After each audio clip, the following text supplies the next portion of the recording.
Hey everybody, I hope you're doing well.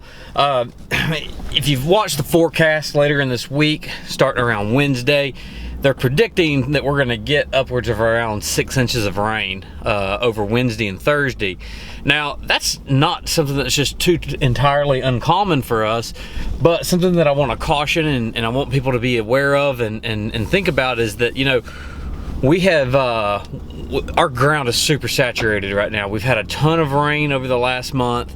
There hasn't really been an opportunity for it to dry out. So normally when we get that kind of rain, 6 inches over 2 days, the ground's going to soak up a lot. But with everything being saturated already, that water's going to have to go somewhere. So I just would encourage you to get out. If you've got drains in your yard, get out, make sure that they're clear of debris and there's nothing blocking them, clogging them. If you've got any leaves in your yard, maybe you can get them picked up the next day or two so that they don't block the drains. Gutters, if your gutters are full of leaves, you might want to get out there and get them cleared out and just kind of be prepared.